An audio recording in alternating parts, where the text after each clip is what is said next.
The very same people that destroyed Libya are now out here calling for help for Libya, because Libya is now going through natural catastrophes and calamities, and it has no stable government in place to help the people recover from what they're currently going through. And people are not having it. I'll keep this video short and sweet. People in this context is former President of America, Barack Obama. Now, I'm not American, and I know that he was an instrumental president for Black people. Whether you still like him or not, I don't know, but I'm going to speak about this from an African context. And when Barack came into office, there was some sense of pride, because for me as a Kenyan at least, he had a little bit of affiliation with Kenya, he had Kenyan roots, but outside of that, nothing much.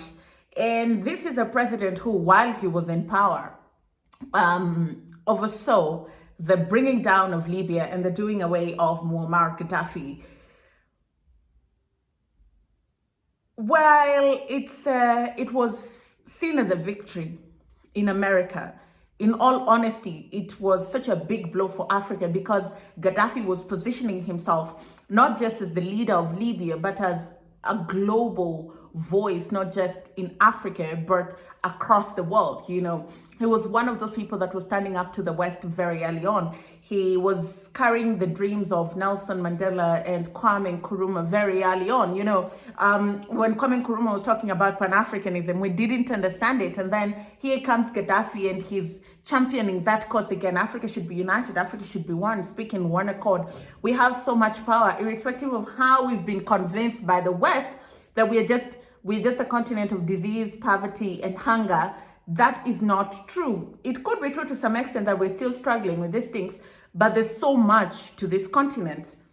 Libya was one of the most successful countries in Africa, one of the fifth richest countries in Africa during the reign of Muammar Gaddafi. And under the reigns of Obama, in his wisdom, decided that it's time to do away with Muammar Gaddafi, his government, and bring the whole establishment down, which they successfully did. And now, since then, 12 years on, Libya has never been the same again. Libya is in total chaos. The country is in shambles. It will never go back to where it was, at least not anytime soon, not in the next 5 years, not in the next 10 years, because when the West intervenes in your country, the kind of damage that they do, unless they help you build back, you cannot do it on your own. It's literally impossible. And then now that there's natural calamities in Libya, the very man that destroyed Libya is coming out and saying, you can help and you can donate. And people are, excuse me, Mr. Man, you know that book you wrote about the audacity? That is exactly what you're exhibiting right now,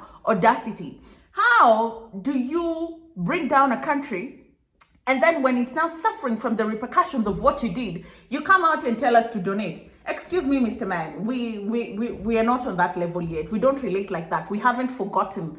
We haven't held you accountable yet. You haven't taken responsibility for what you did to that country. So you just can't come here and act like we can all kumbaya and forget what you did, what your government did, what your regime did to that country, irrespective of whatever reasons you had. Okay, granted, Muammar Gaddafi was a bad leader. Okay, given. What did all the other people of Libya do to you? Like, what did they do to you? You could have arrested the guy. You could have given him a fair trial. I feel like American leaders genuinely get off by destabilizing countries and unaliving their leaders. Because when I was young, I remember when I was young, irrespective of the things that they've done, some of these people are bad people. But Americans are just the same. I mean, do you want us to go into the history of President Bush and his illegal invasions of other countries in the Middle East? But then I remember watching what happened to Saddam Hussein. And I was so young. What kind of hormones what does it do to Americans that they take so much pride in doing these things? I remember when Osama bin Laden was also gotten, how happy Obama was and just saying, ladies and gentlemen, we got him. It's there's just Americans, honestly, they get off bringing other people down.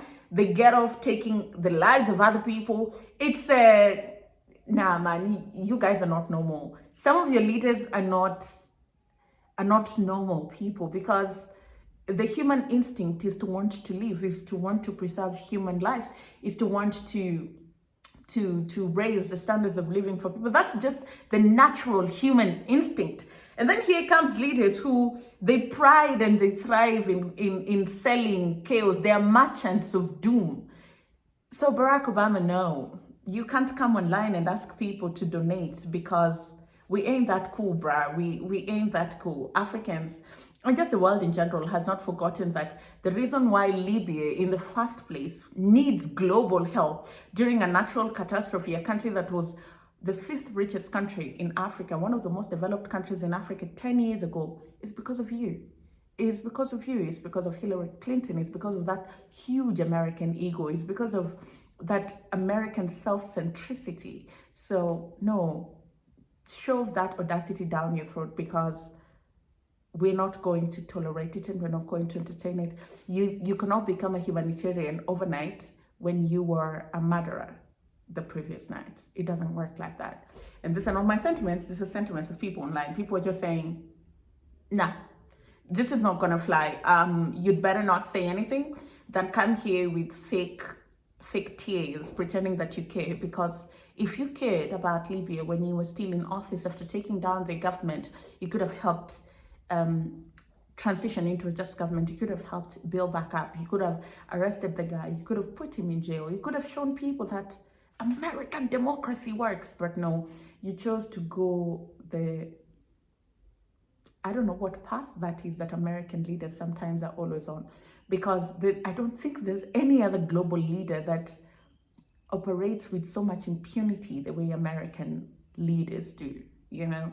And it's not just white leaders. Barack Obama was black with roots from Kenya, and he did that to an African country. So there's something about that system that needs to be looked into. Anyway, let me know what you think. Let me know what you think. Do you think that Barack Obama is just having audacity asking people to help Libya, yet he was part of the people that brought the country down? Or do you think he's well within his rights to ask for help? Because in all honesty, the people of Libya do need help.